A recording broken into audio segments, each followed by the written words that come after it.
favourite materials.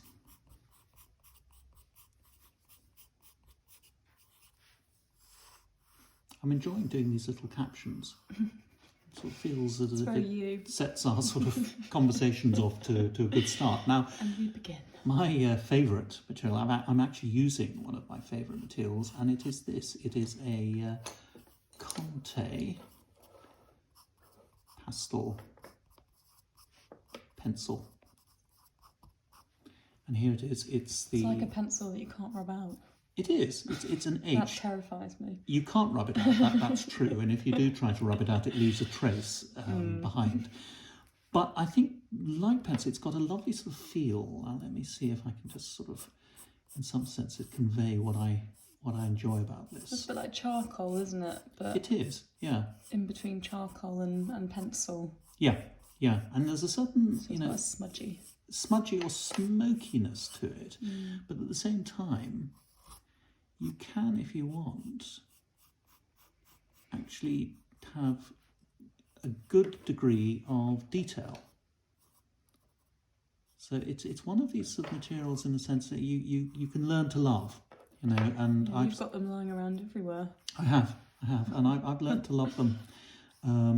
One of the keys, I think, to getting on with your Conte pastel pencil is the art of sharpening. It is a sort of yeah, look at that. Yeah, it does need to be sharpened carefully with a scalpel, so that you can maintain a sort of a tip to it. Otherwise, it can actually become a little too sort of crude in its approach. But at the same time, you can build up impressively dark textures with a Conte pastel, and in pencil form, it's just more, it is flexible in the way, rather than using a stub and getting your fingers very black, having it encased in the wood of a pencil allows some sort of flexibility to it, which I enjoy. But I really treat it as a pencil, as a linear thing, I think. But you can build up.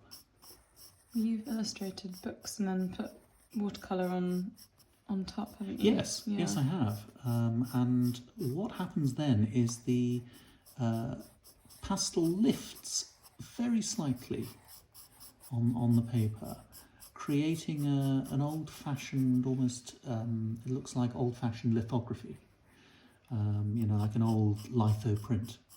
And again, I really like that. It does slightly, the powdery nature of the pastel does take the edge off the watercolour a little bit and just dampens the colours slightly. And as long as you know that, then it can work really well. Yeah, that can be quite nice. I've also illustrated a lot of poetry with a pastel pencil, because it feels less definitive than ink, and it doesn't feel as provisional as pencil. So it has that, it's an in-between material, which is what I respond to. So yes, that is my... Do you think that's your favourite? It depends. I mean, that's the thing about sort of having favourite materials, is that I think you have favourite materials for different things. Yes. Yeah. So if you were to say, another favourite of mine is the brush, and drawing with a brush, I think, is a very particular thing. And again, what appeals to me about the brush, once I can get it going. And I seem to be drawing sort of women with flowing hair. I don't know why. It's just an easy default thing to do. Is that again, you've got the sort of generosity of the brush. If by pressing down on the brush, look, you can get a wonderful dark, solid line. But by being just a little bit more delicate and feathery, you can also, with the same brush, and this is a Japanese brush, so it's got an extra long bristles, and it comes to a really nice sharp point. You can combine the rather dramatic graphic nature of the paintbrush with a much more delicate tip of the brush drawing where you can get detail. And again, it's just something that I really respond to. I've been using paintbrushes in my work for many years, in a more controlled way, where I lay down a pencil outline and then just very carefully go over the pencil with a brush, and that's quite a normal sort of cartoonist's approach, and certainly people working in comics will be very familiar with inking in pencil lines.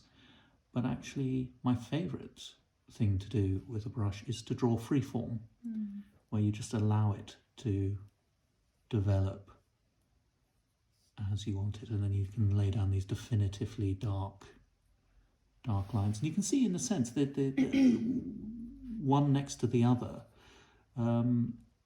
although they're drawings of the same thing, they have a distinctive quality that comes from the material.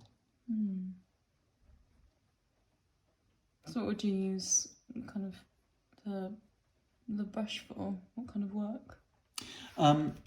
For illustrating, a narrative sequence, I think it's really nice, because you can sort of develop the textures and tonal variations all through that sort of mark making. So I would illustrate a children's book, maybe a middle grade novel with this. So poetry with a conte pastel pencil, maybe middle grade fiction with a paintbrush and brush and ink. What about the dip pen? Now we come to dip. Has a scratchier feel, doesn't it? It does, and I have loved dip pens ever since. And again, let's continue the theme. I shall continue the theme of flowing-haired maidens. I've loved pen and ink ever since I was, I think, about sort of 8, and I discovered a dip pen and a nib, and I was fascinated by it. And I actually had a bottle of Chinese stick ink, which actually is made from a sort of solid stick of ink, but I had a bottle, so obviously this was pre-made, which apparently is very bad form if you're a Chinese calligrapher. But anyway, I had this Chinese stick ink, and I loved this ink because I could use it with this dip pen I'd found, this old dip pen. And immediately I realised that the sort of degree of detail I could get with a dip pen was much more than I could get with either a pencil or a biro or any of those sort of things that you have as a kid when you're drawing. And so from a very early age, I drew with a dip pen. When you were younger, you were like a child. You were drawing with everything. So I just loved it. So instead of sort of crayons and stuff, I had a Chinese sticker. Of course you did. And a dip pen, and I got very obsessed with nibs. I used to go in search of special nibs that I could get, and I had my favourites. Gillo 303s were my particular favourite for a very long time. And now I go to a wonderful art shop called Cornellison. It's a very old art shop, and it's been run for generations. It's near the British Museum, and that's where I go to buy my dip pen nibs. They have a wonderful array of get your nib fix. Absolutely. And I think with dip pen, it's different to brush, because you can build up textures with a dip pen that are sort of very precise. I also just like the sound of it. Yes, no, I love that as well, that sort of, dip pen on paper. It can be scratchy, So we've got the smoothness of conte, we've got the fluidity of brush, and then you've got the scratchy linear quality of a dip pen. And they all make me draw in a certain way without actually altering my style. So I think you can see these are all, you know, the same, obviously by me, but rendered with 3 of my favourite materials. And I think you've taken to this as well, and I think maybe there's another material you like using, which I see you've got next to the drawing board, which is well, I was going to say the pencil crayon. Oh, yes. No, I like using the pencil crayon.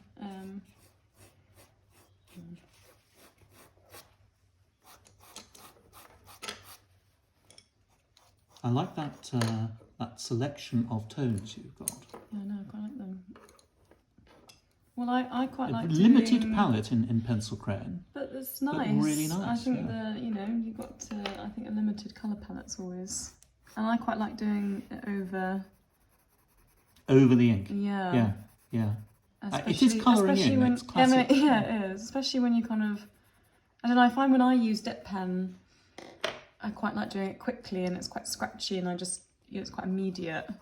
Especially if you're not, doing pencil or anything, and you just kind of let it be what it is. It's a little bit awkward, but I quite like that. Yeah. And then kind of going in, and you can add like texture and pattern And the other thing I really like doing with dip pen, I've just talked about dip pen, with pencil crayon, is the way in which you can go into a drawing with detail in the background. In particularly blue pencil crayon, and you can see the background sort of is knocked back. Yeah. And you can create little environments really, really easily by suggesting a sort of hazy pencil crayon landscape. Yeah, it becomes a little scene. The other thing you can do with when you're being very definitive with say an ink drawing is you can use the pencil crayon just to provide sort of modelling and just give a sense of form through the sort of tonal use of pencil crayon, which again I think is sort of rather elegant. And you can actually do that with all 3. I quite enjoy using pastel pencil and then just adding half tones in blue. It just gives you that sense of old 2-colour printing. And the same technique can be used with dip pen as well. And in fact, the next book I'm going to illustrate, I'm going to use dip pen, and I think I'm going to either use as a watercolour wash or a pencil crayon background. Yeah, it's nice. It goes really well together, doesn't it? Yeah. Great for sketching and great for sort of building very quickly. Yeah. A sense of an illustrative. Well, a sense of an illustration, I suppose, is what I'm saying. I'm intrigued by this person. What I want to do is I want to encompass it in something that pencil crayon can do really nicely, and that sort of loose, slightly ironic decoration. So that looks like a rather prim Edwardian sort of figure. Let's give a little bit of moulding there. Beautiful. Yes, and what fun. I mean, just sometimes just taking your favourite materials is for a little play on a piece of paper is the nicest thing to do. And in this sense, it's just sort of trying things out. And I think within the context of a sketchbook, for instance, sometimes it is really nice just to fill a sketchbook with little arbitrary sort of studies of things, because it's all about thinking about, without worrying too much about, context or what these things might be. They are simply just little doodles that are sort of playing around with the materials that we've been using, our favourite materials.